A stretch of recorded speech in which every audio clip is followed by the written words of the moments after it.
அப்பா வந்து கடன் வாங்கியிருப்பாரு. நான் என்னுடைய மாணவர்களை வச்சு தான் நான் சொல்கிறேன். அவங்க அப்பா வந்து ரொம்ப ஏழ்மையாக இருக்காரு. எனக்கு தெரிந்த ஒரு பெண், அவங்க அப்பா வந்து ஆட்டோ ஓட்டுநராக இருக்கார், ஆட்டோ ஓட்டுறாரு. ஆனால் அந்த பொண்ணு வந்து வரம்பு மீறி செலவு பண்ணுற ஒரு பொண்ணு. படிக்கிறதுல பெரிய நாட்டம் கிடையாது. தன்னை வந்து வெளிப்படையாக ரொம்ப ஆடம்பரமாக காட்டிக்கணும்னு நினைக்கிற ஒரு பொண்ணு. படிக்கிறதே கிடையாது. ஒரு முறை வந்து அவங்க அப்பா அம்மாவை ஒரு நிகழ்ச்சிக்காக பேரண்ட் மீட்டிங் நடத்துவோம். ரொம்ப மதிப்பெண் குறைஞ்சிருந்தா அப்பா அம்மா கிட்ட சொல்லுவோம்.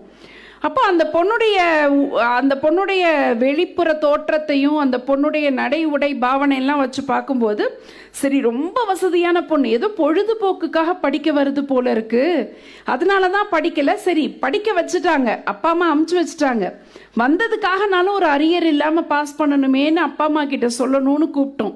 அப்போதான் தெரியுது, அவங்க அப்பா சொல்கிறாரு, நான் வந்து இப்போ என்னோட 1 மணி நேரம் அந்த சாயங்கால நேரமா, இந்த நேரம் நான் வண்டி ஓட்டினாதான் எனக்கு அதை போட்டுட்டு வந்திருக்கேன் அப்படின்னாரு. அப்போ உங்கள் பொண்ணு இவ்வளோ தூரம் ஆடம்பரமாக இருக்குது, நீங்கள் இப்படி சொல்கிறீங்களே அப்படின்னு சொன்னால், என் பொண்ணு எல்லாமே ஜாஸ்தியாக தான் கேட்கும். ஒரு செல்ஃபோன் வாங்கினா கூட அந்த பொண்ணுக்கு வந்து அதோட அண்ணன் வந்து ஒரு 4000 ரூபாய் ஃபோன் தான் வச்சுருக்கான், இந்த பொண்ணுக்கு 18,000 ரூபாய் ஃபோன் தான் கேட்டது. நீங்கள் வாங்கி கொடுத்தீங்களா? வாங்கி கொடுத்துட்டேன். எப்படி வாங்கி கொடுத்தீங்க? கடனோட வாங்கி கொடுத்தேன், மாதம் மாதம் இஎம்ஐ கட்டுறேன், எல்லாமே. ஏன்? ஒரே ஒரு பொண்ணு செல்லமாக வளர்த்துட்டேன் அப்படின்னாரு. அப்போ தான் தெரிஞ்சது பிரச்சனை எங்கே இருக்குது, அப்பா அம்மா கிட்டையும் பிரச்சனை இருக்கு. பிள்ளைகள்கிட்ட இன்னைக்கு இருக்கக்கூடிய குழந்தைங்க கிட்ட அந்த ஒரு குழந்தை 2 குழந்தை இருக்கும்போது அவங்க என்ன பண்ணிடுறாங்க, எது கேட்டாலும் நான் தான் இதெல்லாம் அனுபவிக்கலை, என்னுடைய பிள்ளைகளாவது இந்த சங்கடங்கள் இல்லாமல் நல்லா இருக்கணும்னு நினைக்கிறாங்க. அவங்க நினைப்பில் தப்பு இல்லை. அது இந்த குழந்தைங்க புரிஞ்சுக்காத அளவிற்கு அவங்கள சுற்றி நிறைய விஷயங்கள் நடக்குது அப்படிங்கிறது தான் கஷ்டமாக இருக்குது. இதெல்லாம் தாண்டி வறுமையான சூழல்லையும் இன்னைக்கு வெற்றி பெற்றவர்கள் நிறைய பேர் இருக்காங்க.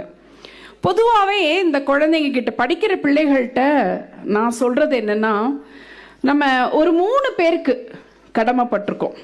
இந்த 3 பேர் யார் யாருன்னா, முதல்ல பெற்றோர், அப்பா அம்மா, 2வது ஆசிரியர்கள், 3வது நம்மளை சுற்றி இருக்கக்கூடிய சமூகம். பெற்றோர் அப்படின்னு சொன்னால் பொதுவாக வீடு எப்படி இருக்கும் தெரியுமா? வீடு ரொம்ப அன்பானது. ஆனால் அந்த அன்பை எப்படி காட்டும்னா, அக்கறையாக காட்டும், கண்டிப்பாக காட்டும்.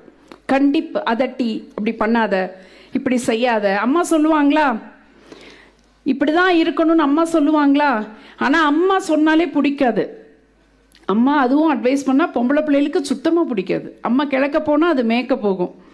அம்மா இது மஞ்சள் கலர் துணி, இந்த மஞ்சள் நிறம் உனக்கு நல்லா இருக்குன்னா, இல்லை எனக்கு சிவப்பு தான் பிடிக்கும். அது என்னன்னே தெரியல, அது வந்து உள்ளே போய் சேராது.